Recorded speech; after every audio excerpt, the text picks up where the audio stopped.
Que devient un enfant à qui on retire l'enfance ? La question semble simple, presque évidente. Et pourtant, toute la vie de Michael Jackson semble tenir à l'intérieur de cette seule phrase. Car avant d'être une légende, avant d'être le roi de la pop, avant de devenir l'une des figures les plus célèbres de l'histoire de la musique, il y a un enfant. Un enfant propulsé bien trop tôt sous les projecteurs. Très tôt, le monde le regarde. Très tôt, le monde l'applaudit. Très tôt, le monde le réclame. Trop tôt. Derrière le mythe, derrière les albums monumentaux, les scènes gigantesques et les images devenues éternelles, demeure une absence. Une partie de lui reste en arrière, comme si toute son existence, toute son œuvre, toute sa quête artistique n'avait été qu'une tentative de retrouver ce qui lui a été pris au commencement, une enfance. Pas seulement des années perdues, mais un espace intérieur, une innocence, une liberté. Ce documentaire ne raconte pas seulement l'ascension du plus grand artiste pop de son époque. Il raconte le destin d'un homme qui, toute sa vie, a peut-être cherché à redevenir l'enfant qu'il n'a jamais eu le temps d'être.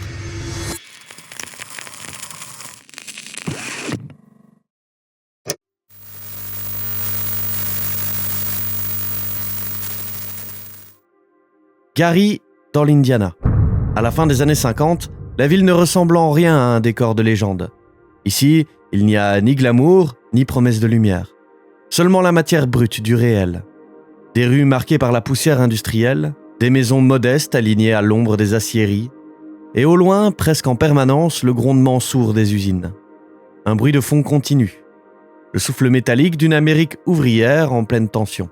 C'est dans ce décor que naît le 29 août 1958, Michael Jackson. Avant les cris des foules, il y a ce premier bruit-là. Le fer, les machines, le travail. Gary est une ville qui forge les corps autant que les destins.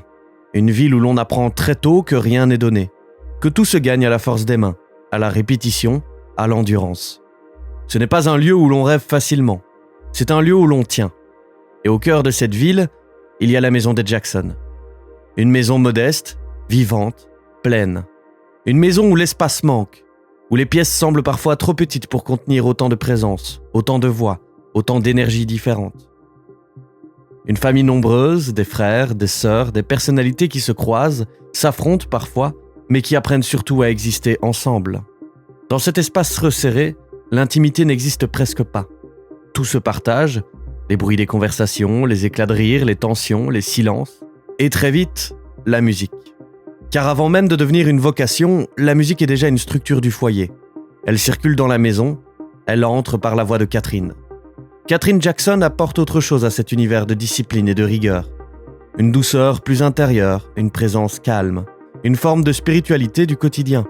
Chez elle, la musique n'est pas performance, elle est émotion, elle est chant, elle est lien. À l'inverse, Joseph impose une autre logique, plus dure, plus frontale, plus verticale. Joseph Jackson n'est pas seulement le père. Il est très tôt la figure d'autorité centrale, celle autour de laquelle s'organise la maison. Son regard pèse, sa voix structure l'espace, sa manière d'être imprime une discipline qui dépasse largement le cadre familial. Et dans cette maison, on apprend à obéir avant d'apprendre à choisir. Et ça va compter, énormément. Parce que chez les Jackson, la discipline n'est pas un simple principe éducatif. Elle devient un mode de vie. Joseph voit dans ses enfants quelque chose de plus qu'une famille. Il entrevoit une possibilité, une échappatoire, une ascension. Dans une ville comme Gary, cette idée prend une force particulière. La musique n'est pas un loisir, elle peut devenir une sortie, peut-être même la seule. Alors, très tôt, la maison se transforme. Elle cesse peu à peu d'être uniquement un lieu de vie. Elle devient un espace de répétition, un atelier, une fabrique. Les voix s'accordent, les rythmes se mettent en place, les gestes se répètent, encore et encore. Le foyer commence déjà à ressembler à une scène en miniature. Pour les enfants, ça change tout. Car là où d'autres découvrent lentement les contours flous de l'enfance, les jeux improvisés, les journées sans enjeu, les heures qui s'étirent sans autre but que celui d'exister, ici, quelque chose d'autre s'installe. Une forme d'exigence, un cadre, une attente. L'idée qu'il faut être meilleur, plus précis, plus juste, plus performant, même très jeune, surtout très jeune. Et au milieu de cette dynamique, Michael grandit, ou plutôt, il est façonné. Dans cette maison, il apprend très tôt à observer, à écouter, à sentir les tensions invisibles, le moindre changement de ton, le moindre regard, la moindre erreur. Il comprend très tôt que certains espaces sont gouvernés par l'excellence, et que la musique en fait partie. Et c'est là que commence peut-être la première grande fracture. Pas une fracture spectaculaire, une fracture silencieuse.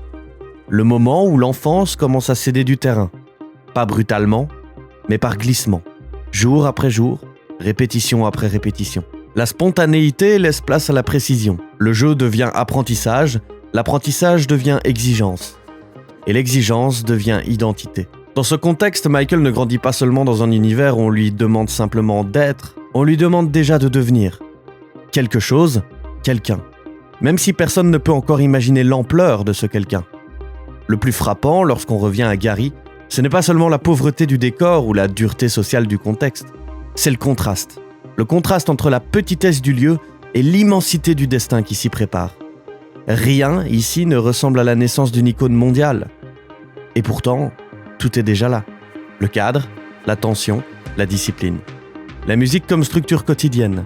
Et surtout cette idée presque souterraine que l'élévation passera par le travail.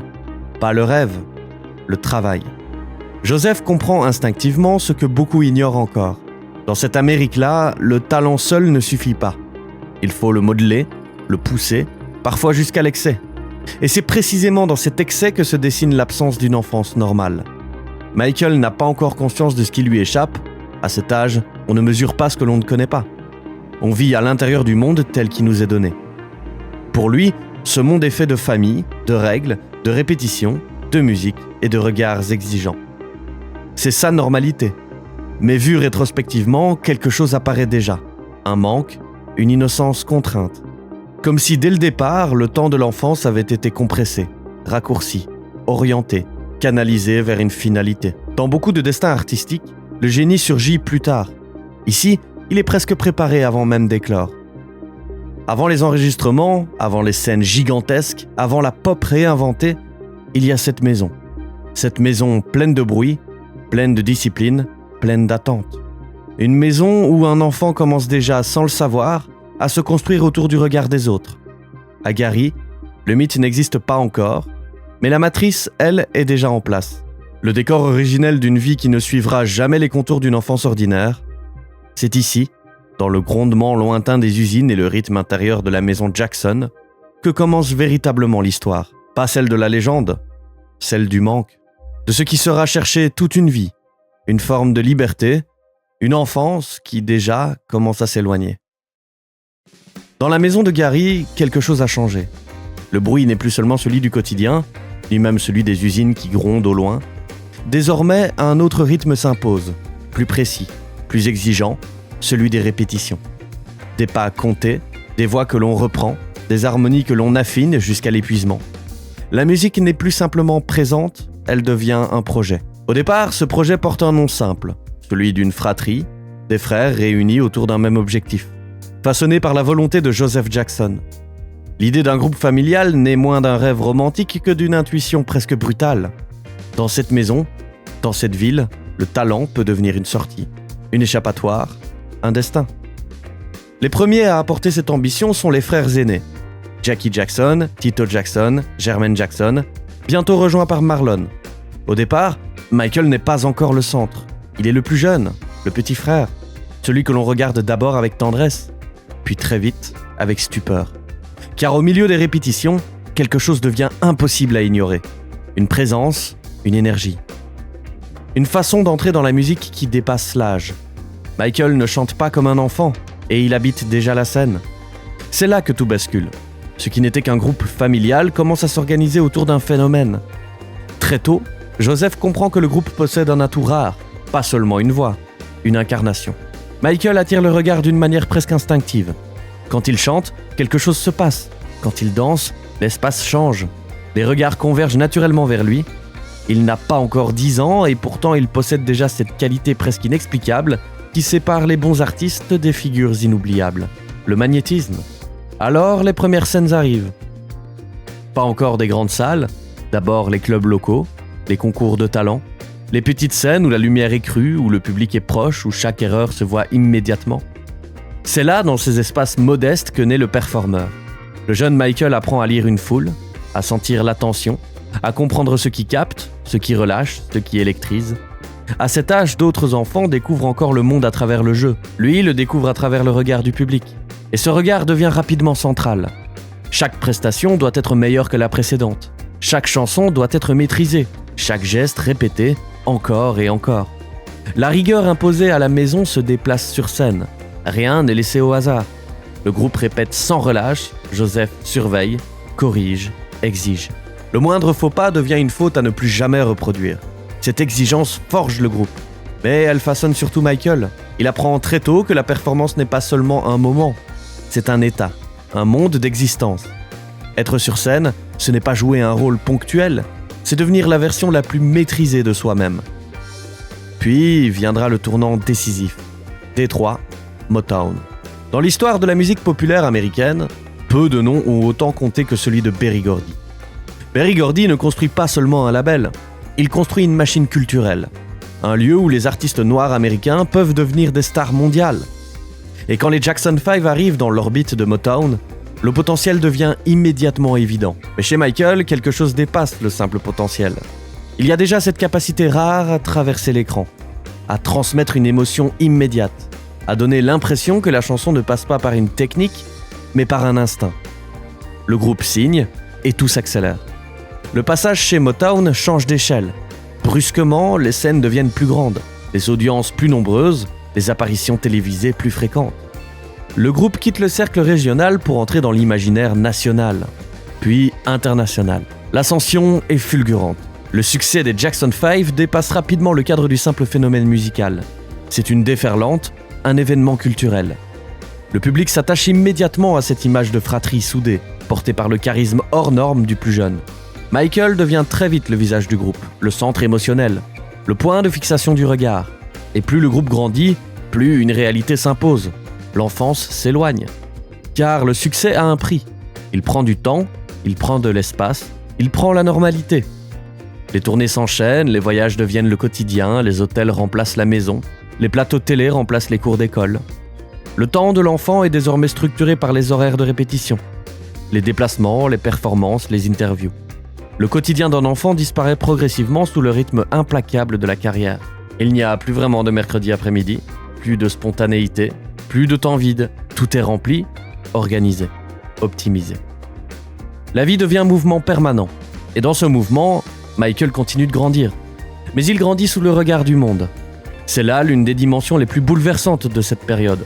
Le monde assiste en direct à la naissance d'un génie, mais ce que le monde applaudit, c'est aussi le sacrifice silencieux d'une enfance. Michael apprend à devenir un professionnel avant même de devenir adolescent. Il apprend à sourire à la caméra, à entrer dans une pièce en sachant que tous les regards seront sur lui, à porter le poids symbolique d'un groupe entier. Cette pression pourrait écraser. Chez lui, elle produit autre chose, une transformation. Le performeur cesse d'être un rôle, il devient une seconde nature. Sur scène, il ne semble plus subir la lumière, il la commande. Les gestes deviennent plus sûrs, le phrasé plus personnel, la manière de bouger plus instinctive. Il ne se contente plus d'interpréter, il commence déjà à signer une présence. C'est ici que naît véritablement l'artiste. Pas encore le roi de la pop, pas encore la légende mondiale, mais l'architecte intérieur de tout ce qui suivra. Le rapport absolu à la scène, l'exigence, la maîtrise. Et cette étrange dualité, un enfant dans le corps duquel grandit déjà une icône. Le monde voit un prodige, mais derrière les applaudissements, une autre réalité se cache. Un enfant dont la vie quotidienne se dissout peu à peu dans la carrière. Un garçon qui découvre le monde non pas à travers l'insouciance, mais à travers la performance. Et à cet instant, Michael Jackson n'est pas encore une légende, mais il est quelque chose de plus fragile. Un enfant en train de devenir indispensable à la machine qui l'entoure. Et peut-être déjà un enfant qui commence à comprendre que l'amour du public a quelque chose de vertigineux. Parce qu'une fois qu'on l'a connu, il devient presque impossible de vivre sans lui. C'est cette tension qui commence ici, entre la joie pure de la scène et la disparition progressive d'une enfance ordinaire. Le mythe, lui, n'est plus très loin. Le monde connaît déjà son visage. Le sourire, la silhouette fine, les mouvements d'une précision presque irréelle pour son âge. Et avec les Jackson 5, Michael Jackson n'est plus simplement un enfant talentueux. Il est devenu une image publique, Une présence familière dans les salons américains, sur les écrans, dans les radios, dans les magazines. Mais au cœur de cette ascension collective, une autre question commence à émerger. Qui est Michael en dehors du groupe ? Et c'est là que va commencer la carrière solo. Pas comme une rupture, pas encore, mais plutôt comme une extension. Une tentative délicate d'isoler une voix qui jusque-là vivait à l'intérieur d'une dynamique familiale. Avec Got to Be There en 1972, cette voix prend pour la première fois toute la place. Le titre d'ouverture, Ain't No Sunshine, dit déjà beaucoup. Ce n'est pas un simple exercice vocal, c'est un morceau d'émotion pure. La voix est jeune, évidemment, mais ce qui frappe, c'est la maturité du ressenti. Il y a déjà dans son interprétation une manière de comprendre la mélancolie qui semble dépasser son âge. Là où d'autres enfants reproduiraient une chanson, lui est déjà en train de l'habiter. Ain't no sunshine when she's gone. Puis vient Rockin' Robin, et tout change. L'énergie remonte à la surface, le morceau est vif, presque joueur, porté par une légèreté qui rappelle encore l'image de l'enfant star. Mais même ici, quelque chose se dessine. Le sens du rythme, la précision des inflexions, cette capacité à rendre chaque phrase immédiatement mémorable.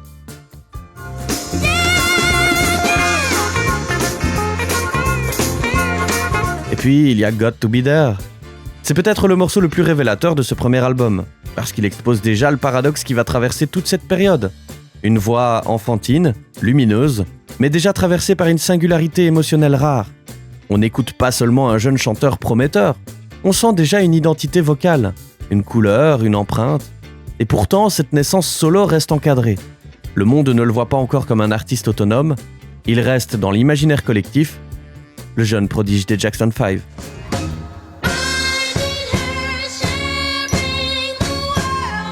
Sa propre identité se construit, mais toujours sous le regard d'une image déjà fixée. Puis arrive Ben, la même année.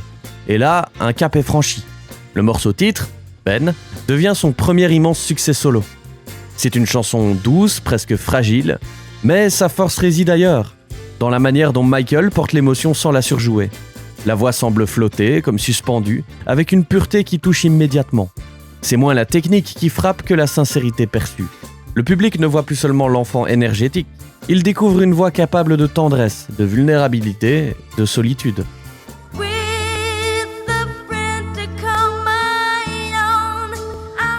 À côté, People Make the World Go Around apporte une autre nuance, plus soul, plus contemplatif.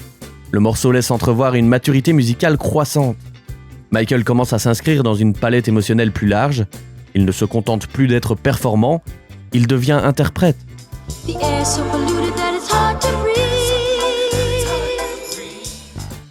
Et My Girl agit presque comme un miroir inversé.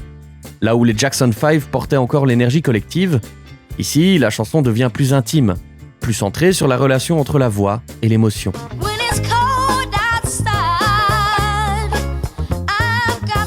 Avec l'album Ben, l'image publique change. Le monde commence à projeter sur lui autre chose qu'un simple prodige. Il devient une figure à part entière. Mais cette reconnaissance s'accompagne d'une autre réalité. Son identité continue de se construire depuis l'extérieur. Ce n'est pas encore lui qui choisit pleinement ce qu'il est, le monde le définit en temps réel. Puis en 1973, vient Music and Me. Ici, le ton change subtilement. Le disque porte en lui une sensation de transition. Ce n'est plus tout à fait la voix de l'enfance, mais pas encore celle de l'adulte. Le morceau With a Child's Heart est presque une mise en abîme du thème de ce documentaire. Sa voix commence à s'épaissir légèrement, mais elle conserve encore cette clarté juvénile. Et pourtant, ce qui frappe, c'est le décalage entre le texte et la trajectoire de l'homme qui le chante. Comme si le monde continuait à lui demander d'incarner l'enfance au moment même où il commence à la quitter.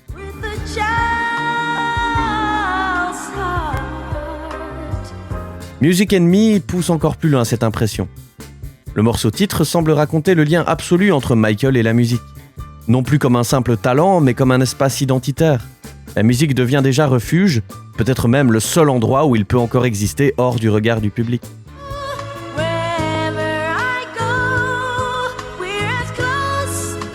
Puis Happy introduit une lumière différente, quelque chose de plus fluide, plus adolescent, presque plus introspectif.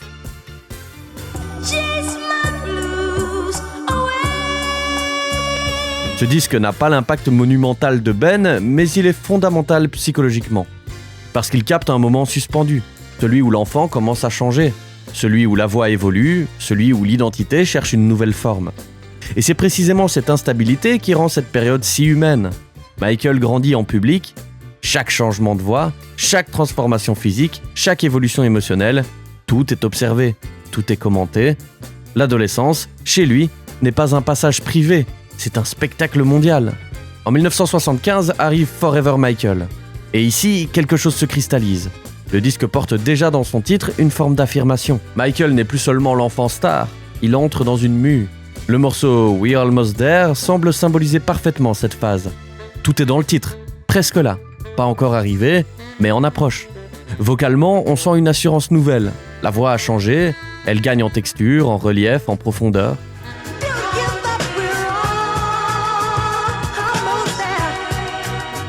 Cinderella Stay a While montre une autre facette, une sensibilité plus mature, moins immédiatement enfantine.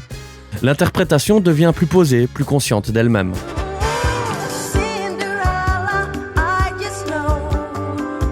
Puis Just a Little Bit of You apporte une pulsation plus adulte, plus soul, presque annonciatrice de ce que deviendra le Michael de la fin des années 70.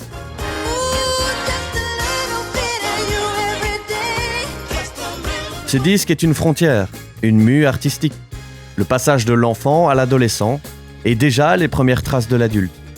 Mais malgré cette transformation, une chose demeure, le regard extérieur. Tout au long de ses premiers albums, Michael construit une identité, une voix, une présence, une personnalité musicale. Et pourtant, cette construction ne lui appartient jamais totalement. Elle est constamment dirigée par le public, le label, par l'image qu'on attend de lui. Il avance, il évolue, mais toujours sous les projecteurs. C'est ça le cœur émotionnel de cette période, un homme en train de se chercher, alors même que le monde croit déjà savoir qui il est. Entre l'enfant prodige que le public refuse de voir grandir et l'artiste qui commence lentement à naître, il est entre deux mondes. Et bientôt, ce passage va devenir décisif. Il y a des albums qui marquent une carrière. Et puis, il y a ceux qui marquent une naissance. Pas la naissance d'un homme, celle-ci a commencé bien plus tôt, dans le bruit des usines de Gary, dans les répétitions imposées, dans les projecteurs trop précoces. Non, ici, c'est la naissance d'un artiste adulte.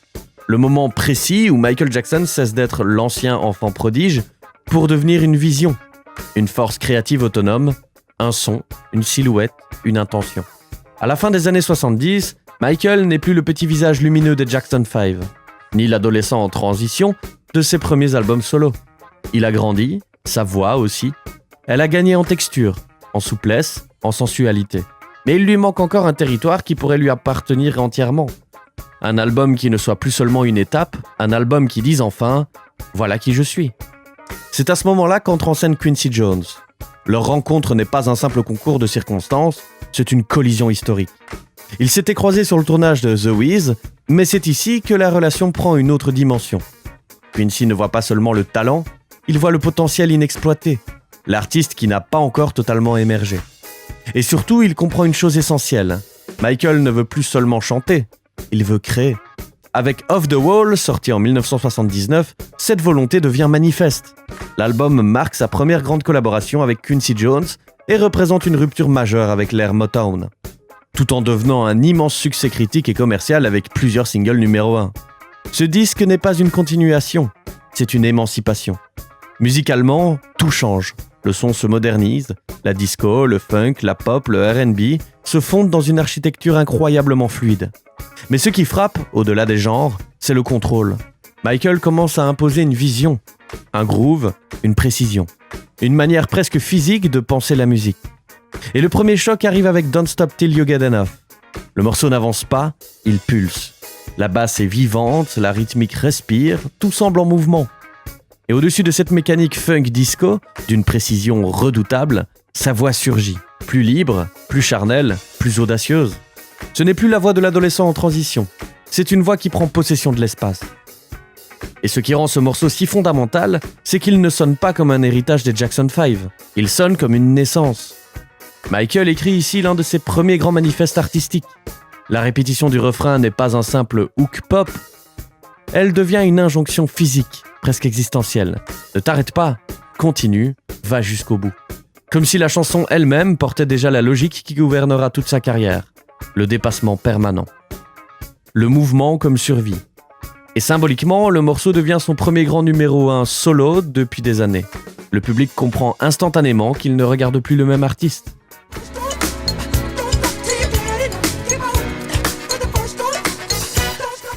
Puis vient Rock With You. Et là, le disque change de température. Si Don't Stop était l'explosion, Rock With You est la séduction, la maîtrise, le velours. La production de Quincy Jones atteint ici une élégance rare. Chaque élément semble placé avec une délicatesse absolue. La ligne de basse glisse, les cordes flottent, la batterie reste souple, presque feutrée. Et Michael ne force rien. Et c'est précisément ça qui impressionne. Il n'a plus besoin de démontrer, il attire. Sa voix devient presque tactile. Chaque phrase semble frôler l'oreille. Le morceau installe quelque chose de fondamental dans son identité future, le magnétisme. À partir d'ici, Michael ne capte plus seulement l'attention par le talent, il le capte par la présence. Il devient une figure de désir, de mystère, de sophistication. Le performeur adolescent laisse place à une star adulte capable de tenir un morceau entier par le seul contrôle du souffle et du rythme.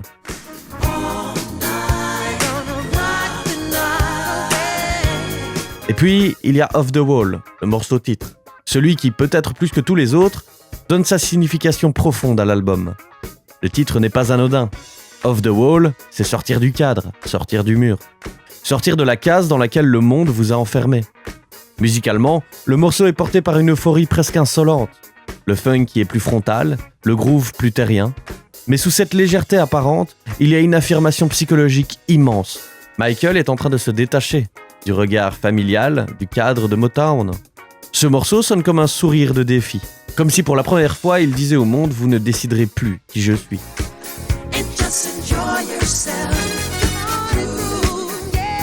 C'est ça la vraie révolution de l'album. Bien sûr, il y a la fusion magistrale entre disco, funk et pop. Bien sûr, il y a la modernité du son. Mais au fond, Off the Wall est d'abord un album d'émancipation.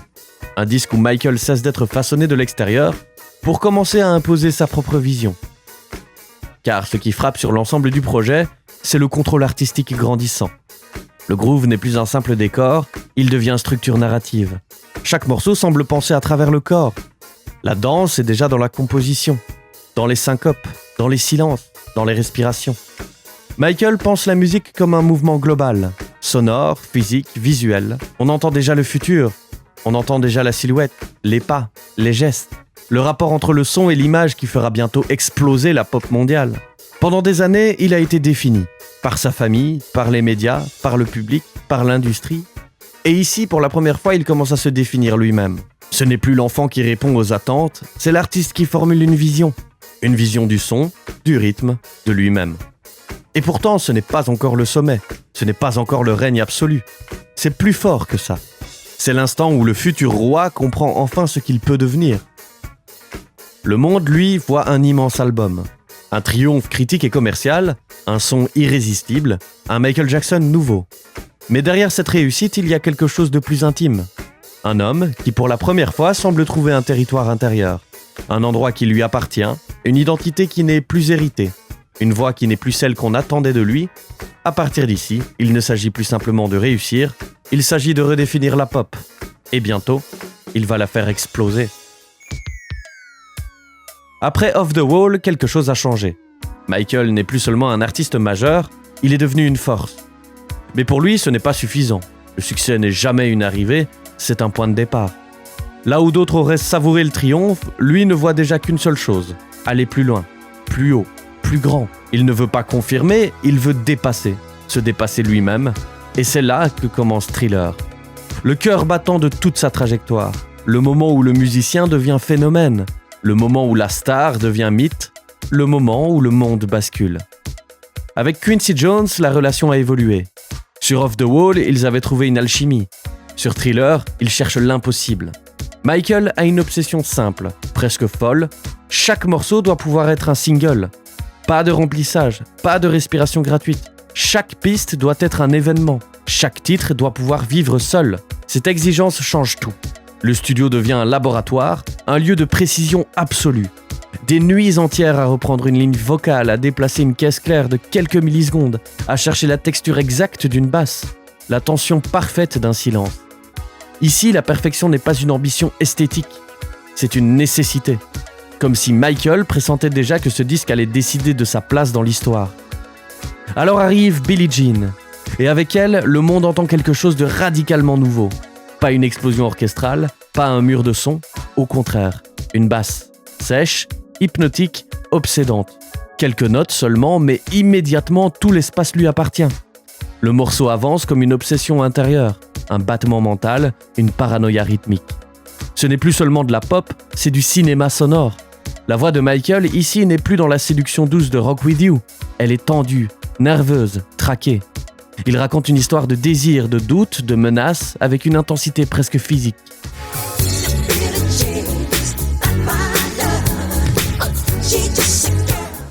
Chaque respiration semble avoir un poids. Chaque silence contient une peur. Et puis, il y a le clip. Là encore, tout change. Les dalles lumineuses sous ses pas, la silhouette longiligne, le costume noir, le gant. Pour la première fois, l'image de Michael Jackson devient aussi iconique que sa musique. MTV, encore jeune à l'époque, comprend qu'il se passe quelque chose d'inédit. Le clip entre en rotation massive et avec lui, une barrière invisible commence à tomber. Michael n'entre pas seulement sur MTV, il redéfinit ce que la télévision musicale peut être. Puis vient Beat It. Et là, l'intelligence de Michael devient presque vertigineuse.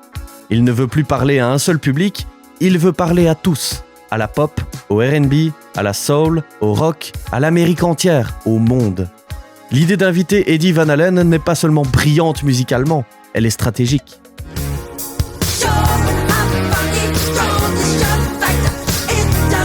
Le riff, la tension électrique, la guitare qui lacère le morceau, tout ça ouvre Michael à un public qui jusque-là ne le regardait pas forcément.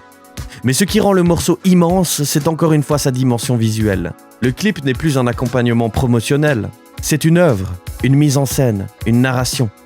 Des gangs rivaux, une tension de rue, une chorégraphie millimétrée au milieu du conflit. Michael transforme la violence en langage du mouvement. Il ne chante plus simplement une chanson, il raconte un monde. Et puis, enfin, Thriller. Le morceau qui dépasse le disque. Le morceau qui devient culture. Ici, Michael ne fait plus un clip. Il invente le court-métrage musical moderne.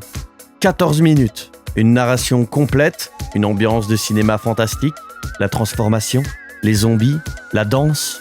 Tout est pensé comme une expérience. Le spectateur ne regarde plus une vidéo, il entre dans un univers. Le clip devient un événement mondial. Une diffusion en prime time, une œuvre autonome, une pièce de culture populaire qui traverse les générations.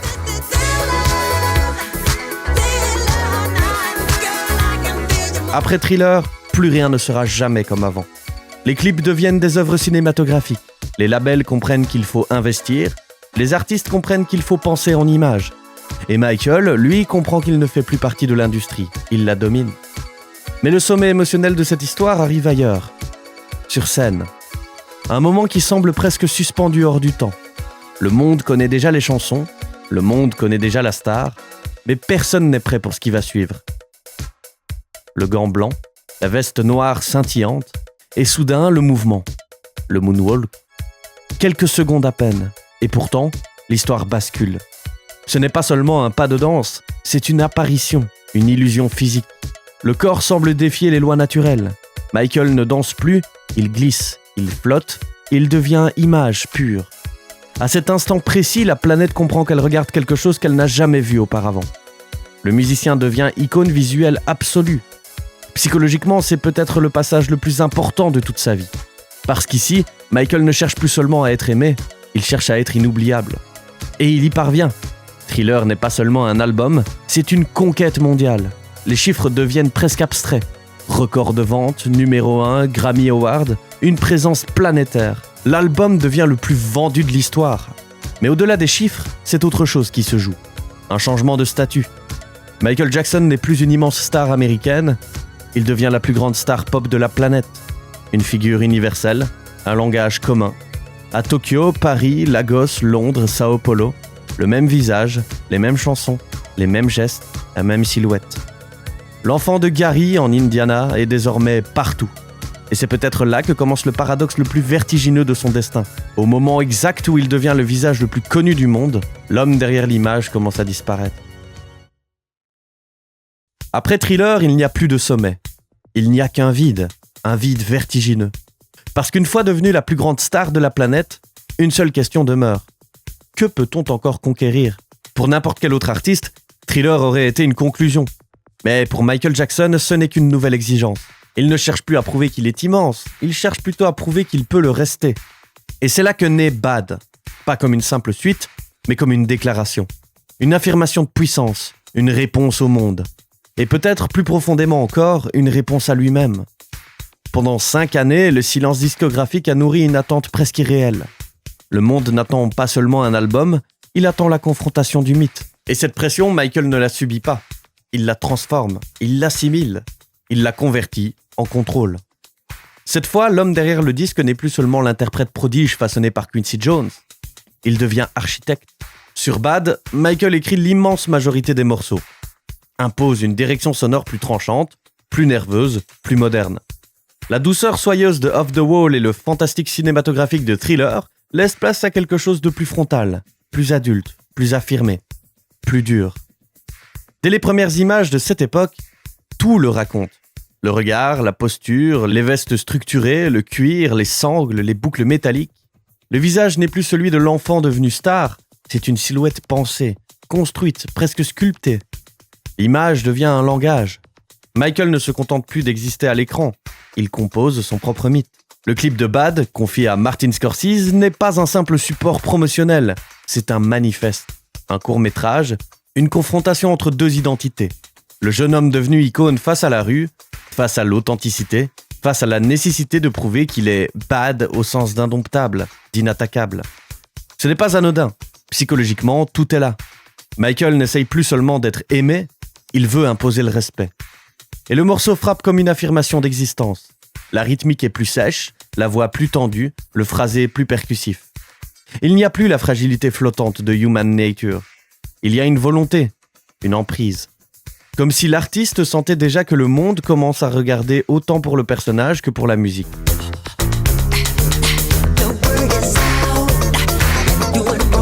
Et c'est comme ça que vient The Way You Make Me Feel. Et soudain, au milieu de cette armure visuelle, réapparaît le performeur absolu.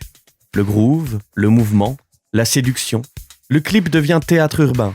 Michael y danse avec une aisance presque surnaturelle, comme si chaque geste avait été répété jusqu'à la perfection physique.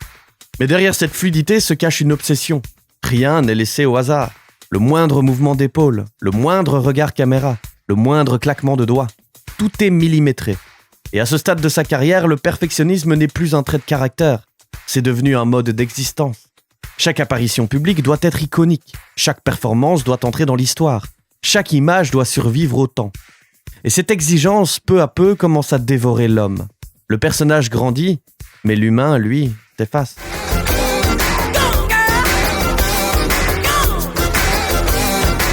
Le sommet émotionnel du disque arrive peut-être avec Man in the Mirror. Parce qu'au milieu du gigantisme, au milieu de la puissance, au milieu de l'icône, surgit soudain une fissure. Une intériorité, une question morale. Le regard se retourne, non plus vers la foule, mais vers lui-même. Si le monde doit changer, cela commence ici. Dans le miroir, dans l'homme, dans celui que personne ne voit vraiment. Car derrière le spectacle, il laisse entrevoir une vérité plus intime. Plus Michael devient immense extérieurement, plus il semble chercher, intérieurement, une forme de réconciliation. Avec lui-même, avec ce qu'il est devenu, avec ce qu'il a perdu.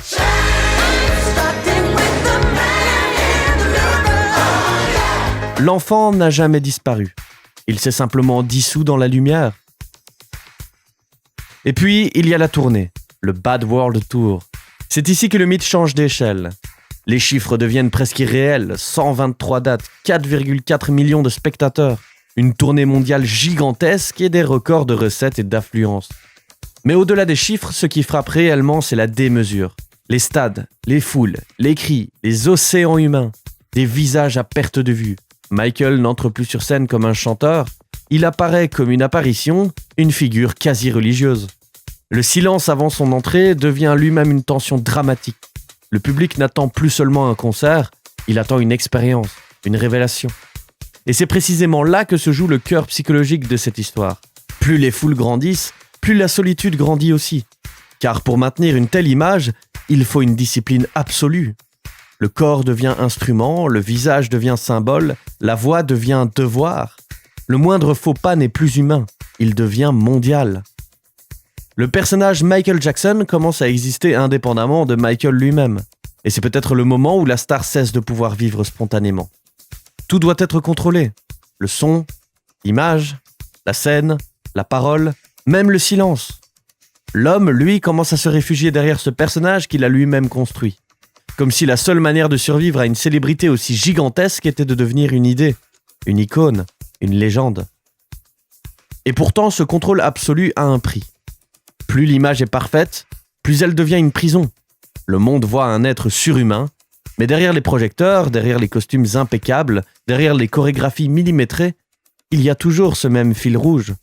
Un homme qui continue de chercher qui il est, alors que même le monde croit déjà le connaître. Bad n'est pas seulement l'album de l'affirmation, c'est l'album où Michael devient plus grand que lui-même. Le mythe prend le pas sur l'homme, et désormais, chaque nouveau chapitre de sa vie devra porter ce poids. Celui d'être partout sur Terre, un symbole, et de ne plus jamais pouvoir redevenir simplement un homme. Avec Dangerous, Michael Jackson entre dans une nouvelle ère de sa carrière. Au début des années 90, le monde musical a profondément changé. Les textures sonores se durcissent, les productions deviennent plus urbaines, plus électroniques, plus ancrées dans l'époque. Michael le comprend immédiatement. Il ne peut pas revenir en répétant ce qu'il a déjà accompli. Après avoir dominé la pop mondiale avec Thriller, puis imposé sa puissance avec Bad, il lui faut désormais se réinventer sans perdre sa stature. Et c'est précisément là que naît Dangerous, l'album de mutation artistique autant que de bascule psychologique. L'une des grandes ruptures de ce disque réside dans son architecture sonore. L'ombre tutélaire de Quincy Jones s'éloigne, et Michael choisit d'embrasser la modernité du New Jack Swing, notamment à travers sa collaboration avec Teddy Riley. Le résultat est immédiat. Les rythmiques deviennent plus sèches, plus nerveuses, presque agressives par moments, tandis que les basses et les percussions électroniques installent une tension permanente. Dès les premières secondes de Jam, le ton est donné. Michael ne regarde plus le monde depuis le sommet qu'il a conquis, il plonge à nouveau dans son époque, cherchant à dialoguer avec elle, à s'y inscrire pleinement, comme pour prouver qu'il n'est pas seulement une icône des années 80, mais un artiste capable d'absorber et de redéfinir le présent.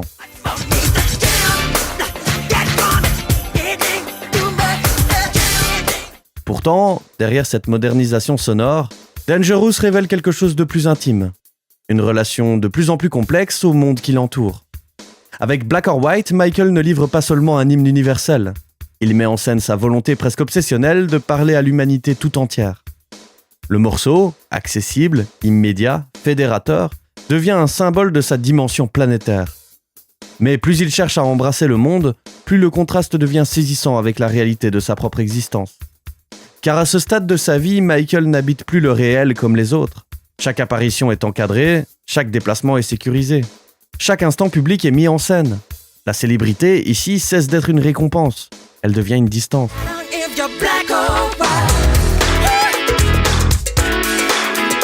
Dangerous est peut-être l'album où l'on ressent le plus la célébrité comme isolement.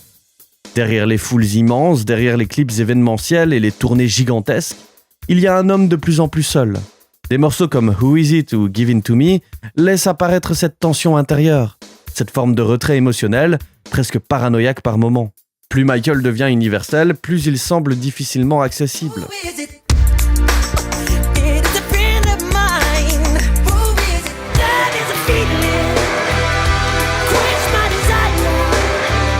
Et paradoxalement, c'est dans cet isolement que grandit son engagement humanitaire. À mesure que sa vie personnelle se referme, son regard s'ouvre sur le monde. Heal the World incarne parfaitement cette évolution. Le morceau ne doit pas être raconté comme un simple hymne humaniste, mais comme l'expression d'un besoin profond de réparation. Chez Michael, cette volonté d'aider le monde semble presque fonctionner comme une réponse à une blessure intime. Comme si, privé d'une enfance normale, il cherchait à protéger celle des autres. Comme si la compassion devenait une manière de redonner ce qu'on lui a retiré.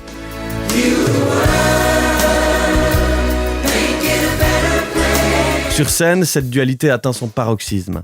Le Dangerous World Tour pousse encore plus loin la logique du spectacle total. Gigantesque scénographie, chorégraphie d'une précision extrême, effets visuels monumentaux, foule en transe. Pourtant, au centre de cette architecture titanesque, une image domine, celle d'un homme seul, figé quelques secondes sous les projecteurs, laissant la foule exploser autour de lui avant même le premier mouvement. C'est presque une image symbolique de toute cette période. Plus le spectacle grandit, plus la solitude au centre devient visible.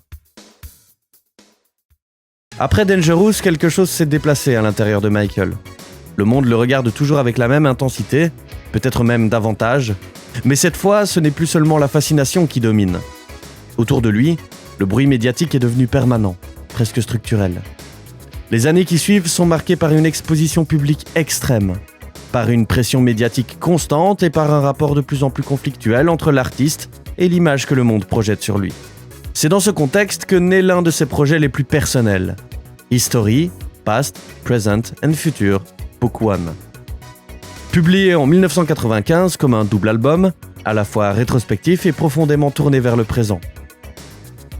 Le concept lui-même raconte déjà quelque chose de fondamental. Un premier disque consacré à l'héritage, aux grandes œuvres qui ont façonné sa légende, et un second composé de nouveaux morceaux, plus sombres, plus frontaux, plus directement liés à son époque. Ce n'est pas un simple album, c'est une construction narrative. Une manière de dire « voilà ce que j'ai été, voilà ce que je suis, et voilà ce que le monde a fait de cette histoire ». Le titre n'est pas innocent. Past, Present and Future, pour la première fois de manière aussi explicite, Michael semble organiser sa carrière comme un récit conscient de lui-même, presque comme une autobiographie musicale. L'ouverture, avec Scream, en duo avec Janet Jackson, donne immédiatement le ton. Le morceau n'est pas tourné vers l'intime sentimental, ni vers la célébration spectaculaire.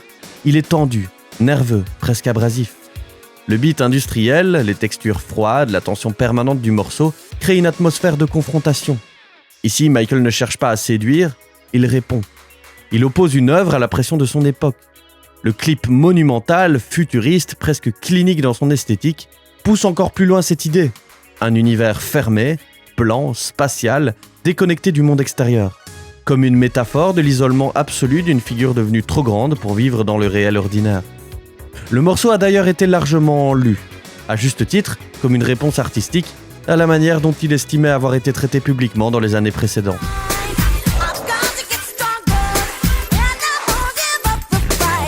Mais là où tout ça devient profondément introspectif, c'est dans la manière dont Michael utilise la musique pour reconstruire sa propre mémoire. History n'est pas seulement une réaction, c'est une tentative de reprise du récit. Pendant longtemps, l'histoire de Michael Jackson a été racontée par les foules, par la télévision, par les unes, par les commentateurs. Et avec cet album, il reprend la parole sur lui-même. Non pas dans une logique défensive simpliste, mais dans une démarche presque mémorielle. Cela se ressent avec une force particulière dans Stranger in Moscow. Peu de morceaux de toute sa discographie portent une solitude aussi dense. La pluie semble tomber à l'intérieur même de la chanson. Le tempo lent, les nappes sonores suspendues, la voix retenue, presque murmurée, créent une impression de vide urbain et émotionnel. Ce n'est plus la solitude de la célébrité spectaculaire que l'on percevait sur Dangerous. Ici, c'est une solitude existentielle, presque silencieuse. Le mythe laisse entrevoir l'homme, non plus dans la puissance, mais dans l'épuisement intérieur.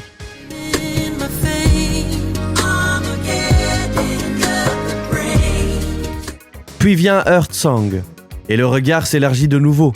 Ce qui est fascinant avec History, c'est cette oscillation permanente entre le moi et le monde. Michael y passe sans cesse de l'intime au collectif, de la blessure personnelle à la conscience universelle. Earth Song n'est pas seulement un morceau engagé. C'est une montée dramatique, une lamentation, une interrogation sur la violence du monde, sur la destruction, sur la perte. La chanson commence presque comme une prière retenue avant de devenir une imploration monumentale. Là encore, il ne s'agit pas de spéculer sur des intentions profondes, mais de constater un fait artistique. Michael inscrit sa voix dans des enjeux qui dépassent sa propre personne, comme s'il cherchait à inscrire son héritage dans quelque chose de plus vaste que la seule pop musique.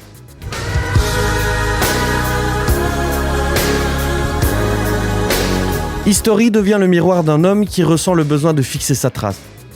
Après les sommets absolus, après la transformation en mythe mondial, après des années de tensions publiques, il ne s'agit plus seulement de produire un album à succès, il s'agit de raconter son propre passage dans le temps, de reprendre la narration de son existence artistique. L'esthétique visuelle de l'ère History renforce cette idée avec une puissance rare. La statue monumentale, la posture quasi-impériale, la scénographie presque militaire de la communication visuelle, tout cela participe à la fabrication d'un héritage conscient. Michael ne se met plus seulement en scène comme performeur, il se met en scène comme figure historique. L'iconographie de cette période est pensée comme celle d'un homme qui entre déjà dans la mémoire collective de son vivant. Un homme devenu mythe regarde enfin derrière lui, mesure le poids de ce qu'il a construit, de ce qu'il a traversé, et transforme cette matière en œuvre, non pas pour expliquer, non pas pour justifier, mais pour laisser une trace organisée de lui-même dans le tumulte du monde. Avec History, Michael ne regarde plus seulement le futur, il regarde son reflet, et pour la première fois, il semble vouloir inscrire ce reflet dans le temps.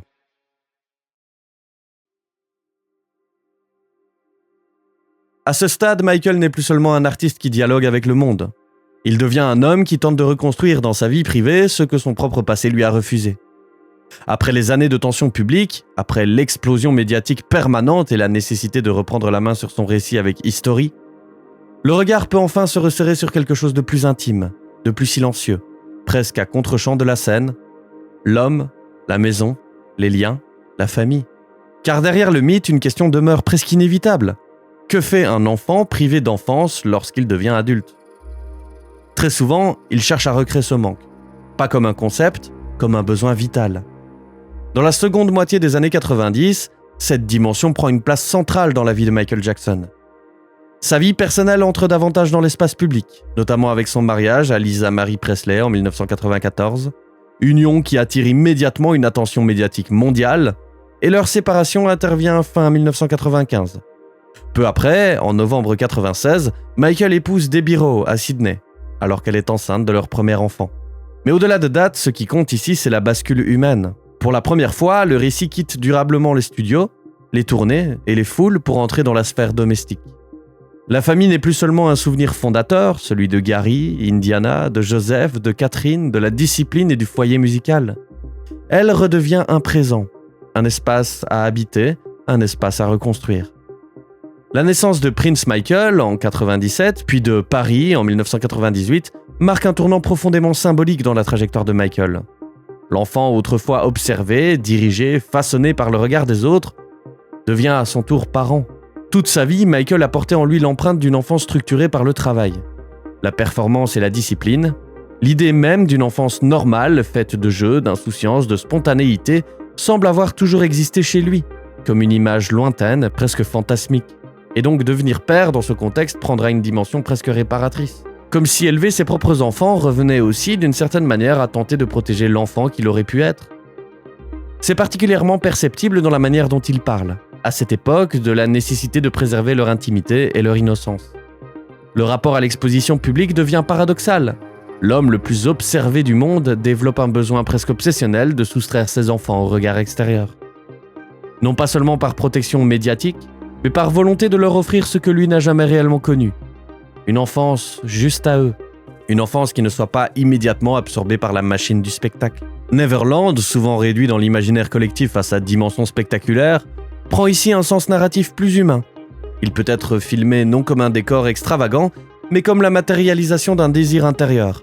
Recréer un monde où le jeu, la douceur et l'émerveillement auraient enfin le droit d'exister. Pas pour la scène, mais pour ses enfants. Et peut-être au fond pour lui-même. Il n'est pas seulement question de carrière ou d'héritage artistique. Il est question de filiation, de ce que l'on transmet, de ce que l'on refuse de transmettre. Là où Joseph Jackson avait incarné la rigueur absolue, Michael semble vouloir inverser le mouvement.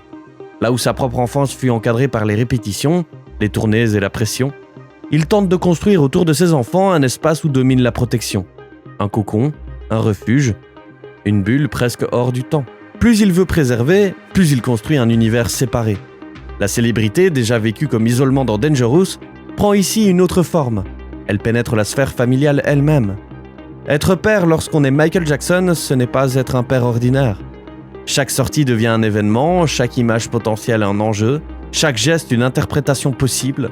La famille n'échappe jamais totalement au mythe. Et pourtant, au cœur de tout cela, demeure une émotion profondément simple. Le besoin d'aimer, le besoin de protéger, le besoin de donner à ses enfants un rapport au monde différent du sien. On quitte les sommets publics pour entrer dans l'espace clos des chambres, des couloirs silencieux, des voix basses, des gestes de protection.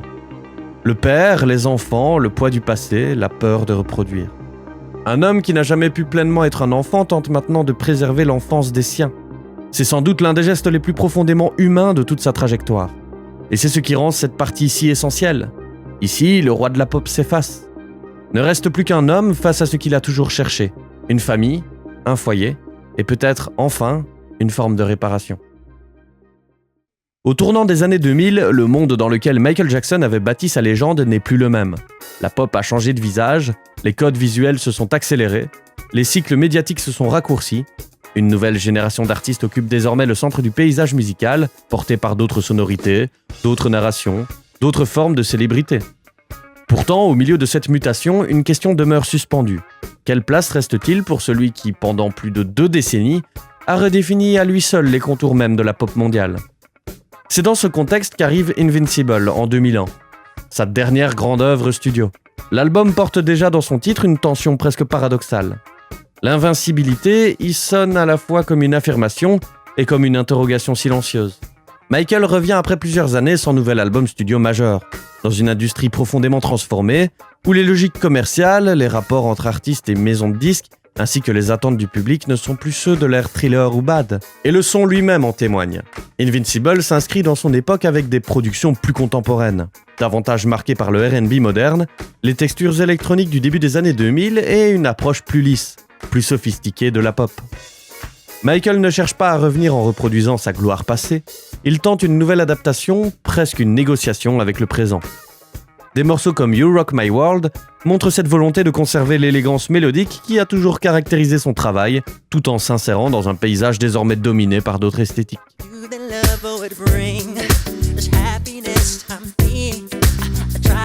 Mais au-delà de la musique, Invincible raconte aussi un rapport devenu plus complexe à l'industrie. Les tensions publiques avec Sony et son président Tommy Mottola, au sujet de la promotion de l'album, sont des faits largement établis et participent à la lecture de cette période. Michael exprime publiquement son mécontentement face à ce qu'il considère comme un soutien insuffisant à la sortie du disque. À travers ça, on perçoit une fracture plus profonde. L'artiste qui a longtemps dominé l'industrie se retrouve désormais dans une relation plus conflictuelle avec elle. Comme si le monde qu'il avait contribué à façonner ne fonctionnait plus selon les mêmes règles. Cette tension donne à Invincible une tonalité particulière. Ce n'est plus l'assurance conquérante de Bad, ni la réappropriation mémorielle de History. Il y a ici quelque chose de plus fragile, presque crépusculaire, dans la manière dont Michael cherche encore à affirmer sa place. Le monde de la pop s'est fragmenté. Les figures se multiplient, les tendances se succèdent à une vitesse nouvelle. Lui demeure une icône absolue, mais cette icône évolue désormais dans un espace qui n'est plus entièrement le sien. Puis vient le silence. Non pas une disparition immédiate de l'image, bien au contraire, car ce qui frappe dans les années qui suivent, c'est précisément cette dissociation entre la rareté des œuvres et la permanence du mythe. Les sorties deviennent plus rares, les apparitions musicales plus espacées, mais l'image de Michael Jackson, elle, reste intacte à l'échelle mondiale. Il ne lui est plus nécessaire de sortir des albums pour exister. Sa silhouette, sa voix, ses gestes, ses clips, son moonwalk appartiennent déjà à la mémoire collective mondiale.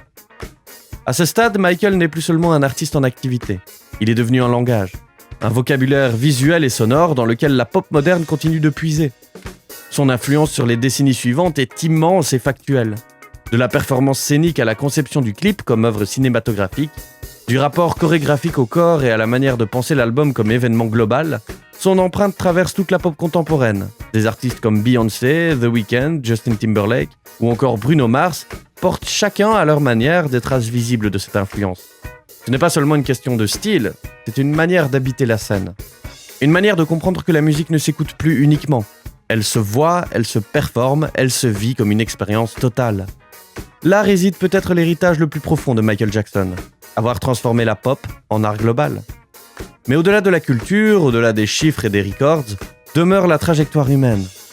Un enfant né dans le bruit d'un foyer modeste à Gary, propulsé trop tôt sous les projecteurs, devenu phénomène mondial avant même d'avoir pu construire une enfance normale. Puis figure mythologique de la culture populaire mondiale.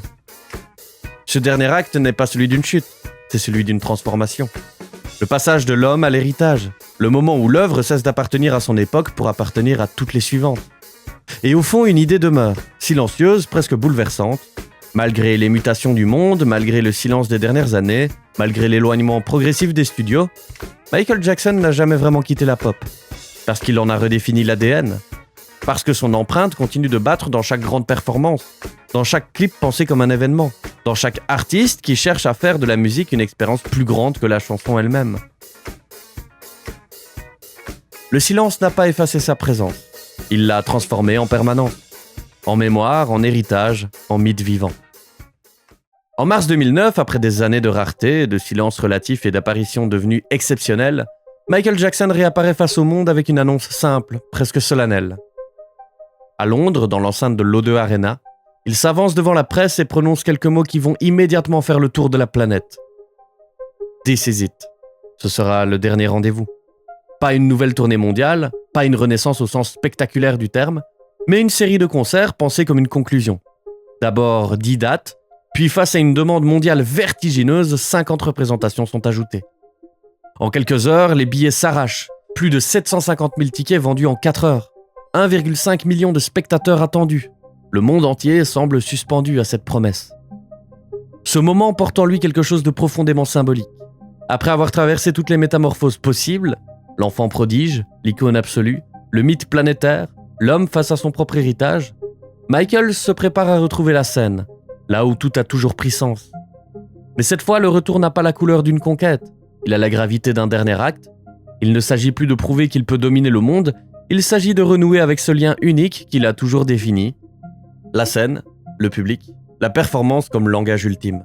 Les répétitions qui suivent révèlent un artiste toujours habité par le même perfectionnisme. Les images de This Is It montrent un Michael concentré, précis, attentif à chaque respiration musicale, à chaque lumière, à chaque mouvement. Rien n'est laissé au hasard. La voix, les arrangements, les danseurs, les transitions visuelles, tout est pensé avec la minutie d'un homme qui a toujours conçu le spectacle comme une œuvre totale. Ce qui frappe dans ces répétitions, ce n'est pas seulement la maîtrise, c'est l'intention. Michael ne semble pas préparer une simple série de concerts. Il construit une expérience, presque un testament scénique. Et puis, derrière cette préparation, il y a l'attente du monde. Une attente immense, presque irréelle. Des fans venus de tous les continents se projettent déjà vers Londres. Pour beaucoup, il s'agit de la dernière chance de voir sur scène celui qui a redéfini la pop comme spectacle global. Ce rendez-vous dépasse la musique. Il devient un événement culturel mondial. Une sorte de communion à venir entre l'artiste et plusieurs générations de spectateurs. Mais le 25 juin 2009, tout bascule. 18 jours avant la première date prévue, Michael Jackson s'éteint à Los Angeles, à l'âge de 50 ans seulement. La nouvelle se propage à une vitesse foudroyante, sidérant la planète entière. Les 50 dates sont immédiatement annulées. Le rendez-vous n'aura jamais lieu. Quelques jours plus tôt, le monde attendait un retour. Soudain, il assiste à une absence définitive. Ce qui bouleverse, ce n'est pas seulement la disparition de l'homme, c'est la nature de ce moment. Michael Jackson s'apprêtait à revenir exactement là où son langage avait toujours été le plus pur. Sur scène, dans la rencontre directe avec le public. Comme si après toute une vie passée sous les projecteurs, le dernier geste devait être celui d'un retour à l'essentiel. La scène, le corps, la voix, le lien vivant. Et ce lien s'interrompt avant même le premier accord. Il y a dans cette fin une forme de vertige presque cinématographique. Toute une carrière construite dans le mouvement semble se refermer juste avant le dernier pas. Le monde reste avec des répétitions, des images préparatoires, des fragments d'un spectacle jamais advenu. Des esquisses, des promesses suspendues. Mais peut-être est-ce précisément cela qui donne à This Is It sa puissance émotionnelle. Ce n'est pas un final accompli, c'est un rendez-vous manqué avec le monde. Un dernier lever de rideau qui n'a jamais eu lieu. Et pourtant, dans les images de répétition, dans cette énergie encore palpable, dans la manière dont il corrige un geste ou ajuste une note, demeure quelque chose d'essentiel. Jusqu'au bout, Michael Jackson est resté Michael Jackson. Un artiste du détail, un architecte de l'émotion, un homme qui pensait la scène comme une expérience plus grande que lui-même. Le monde n'a jamais vu ce dernier concert. Mais il a vu l'attente, il a vu la préparation, et il a vu le silence qui a suivi. Un silence immense, à la mesure de la place qu'il occupait dans la culture mondiale. Ce dernier rendez-vous n'a pas eu lieu sur scène, il a eu lieu dans la mémoire collective. Dans ce moment suspendu où des millions de personnes, partout sur la planète, ont compris qu'une époque venait de s'achever. Sans applaudissements, sans rappel. Juste avec cette sensation étrange qu'un artiste qui avait accompagné plusieurs générations venait de quitter la scène avant même que les lumières ne s'allument. Et peut-être que c'est là, au fond, la dernière image. Un rideau qui ne s'ouvre jamais, une salle prête, un monde entier qui attend. Et le silence. Que devient un homme à qui l'on a volé l'enfance ? La question était là dès le début. Elle traversait le bruit des usines de Gary, les murs trop étroits d'une maison pleine d'enfants, les répétitions imposées, les premières scènes, Les projecteurs arrivaient bien avant l'âge des jeux. Elle était déjà là, silencieuse, presque invisible, derrière le sourire du petit garçon prodige que le monde applaudissait sans toujours voir l'enfant qu'il était. Et tout au long de sa vie, cette question n'a jamais cessé de le suivre. Elle a changé de forme, elle a pris le visage du succès, de la solitude, de la gloire, de la famille, de la scène, mais elle est restée la même. Michael Jackson est devenu le plus grand artiste pop de son époque, peut-être même davantage, une figure qui dépasse les frontières de la musique, un langage universel, une silhouette reconnaissable entre toutes, une voix, un geste, un pas en arrière qui, à lui seul, appartient à la mémoire du monde. Il a transformé la chanson en événement, le clip en cinéma, la scène en mythe vivant. Il a redéfini la place du corps dans la performance, imposé une exigence esthétique totale et laissé une empreinte qui continue de traverser chaque génération d'artistes venus après lui. Mais derrière cette grandeur, derrière l'icône et l'héritage, demeure la trajectoire d'un homme qui n'a jamais cessé de chercher quelque chose de plus intime, quelque chose de plus ancien, quelque chose de pourtant irrécupérable, l'enfance. Pas seulement comme âge, comme sensation, comme espace intérieur, comme territoire perdu. Toute sa vie semble pouvoir se lire à travers cette quête, dans la douceur presque irréelle des mondes qu'il construit autour de lui, dans son besoin de merveilleux, dans son attachement à l'innocence, à la fragilité, à la protection des plus jeunes, dans sa manière de faire de la scène un lieu de rêve total, où la réalité s'efface le temps d'une chanson. Comme si derrière chaque œuvre, chaque geste, chaque retour sous les projecteurs, persistait le désir de retrouver ce moment qui lui avait échappé. Ce temps où l'on existe avant d'être regardé, ce temps où l'on joue avant de performer, ce temps où l'on vit avant d'incarner un personnage. Il a conquis le monde, mais certaines conquêtes ne réparent pas tout. Car il y a dans certaines blessures une absence qui ne se comble jamais complètement. Non pas par manque de succès, non pas par manque d'amour du public, mais parce qu'il existe des choses que ni la gloire, ni l'argent, ni le mythe ne peuvent restituer. On peut devenir immortel aux yeux du monde et rester au fond de soi, en quête d'un instant jamais vécu. Et c'est peut-être là que réside toute la profondeur de son destin. Michael Jackson n'a pas seulement été une star, il a été le paradoxe absolu de la culture moderne. L'homme le plus vu au monde, et pourtant peut-être l'un des plus seuls. L'artiste le plus célébré, et l'enfant qui n'a jamais cessé de chercher une forme d'innocence. Sa musique continue de vivre parce qu'elle porte cette tension humaine. Derrière la perfection technique, derrière le gigantisme des shows, derrière les records et les chiffres, il y a toujours cette vibration plus profonde. Une émotion qui vient d'un manque, d'un désir, d'une famille. C'est peut-être pour cela que son œuvre nous touche encore avec une telle force. Parce qu'au-delà du mythe, elle raconte quelque chose d'universel, le besoin de retrouver ce qui nous a été pris. Et au fond, peut-être que la réponse à la question d'ouverture n'est ni simple, ni définitive. Que devient un homme lorsqu'on lui a volé son enfance ? Il est devenu le plus grand artiste pop du monde.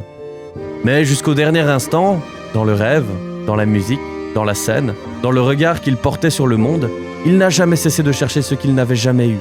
Un endroit intérieur où l'enfance aurait enfin le droit d'exister. Et c'est là, dans cette quête inachevée, que naît la légende.